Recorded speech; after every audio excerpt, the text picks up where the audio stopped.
বন্ধুরা, আশা করছি তোমরা সকলে অনেক ভালো আছো।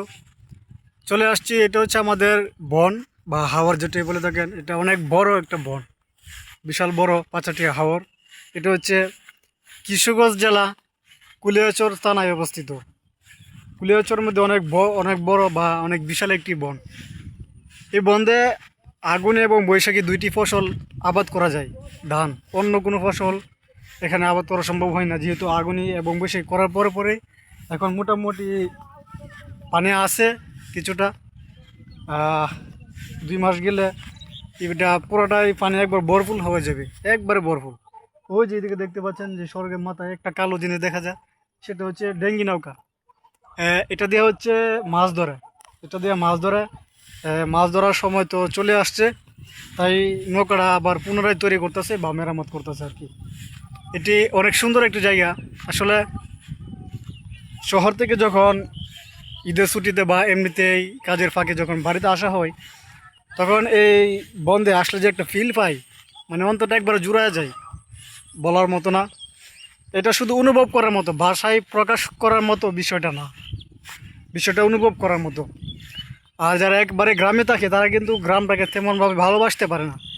আর যারা শহরে থাকে তারা যদি গ্রামে আসে তাহলে বুঝবে যে গ্রামে যে কী শান্তি আল্লাহ পাক দিয়ে রাখছে, যা শহরের মধ্যে নাই।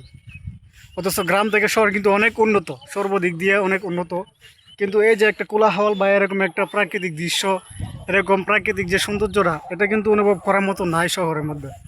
হয়তো পার্ক আছে, পার্কের মধ্যে কিন্তু এরকম ফিল পাওয়া যাবে না, যেটা গ্রামে আসলে এই গ্রামের আশেপাশে প্রত্যেকটা গ্রামের আশেপাশে দেখবেন কোনো না কোনো একটা জায়গা থাকে, যে এই জায়গাটার মধ্যে আপনার অনেক স্মৃতি জড়িয়ে আছে, বা এই জায়গাটার মধ্যে আপনি সবসময় বয়ে আড্ডা দেন, বা কোনো কোনো একটা স্মৃতি থাকে।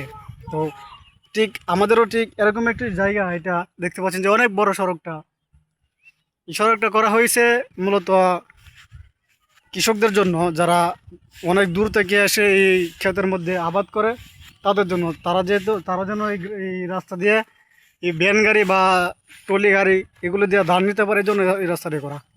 তো এই রাস্তাটায় বিকালবেলা অনেক আড্ডা দেই, আমরা অনেক আড্ডা দিতাম এক সময়। এখন হয়তো বা কাজের সুবাদে এক একজন এক এক দিকে চলে গেছে, অনেকে প্রবাসী চলে গেছে, এরকমভাবে আর আড্ডা দেওয়া হয় না। কিন্তু এই জায়গাটা যখন আসি তখন মানে ভিতরটা একবারে শান্ত হয়ে যায়, অনেক কিছুই মনে পড়ে এবং একবারে নিস্তব্ধ হয়ে যায়, অনেক কিছু অনুভব করি।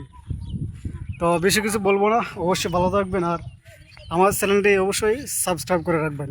ধন্যবাদ, আল্লাহ হাফেজ।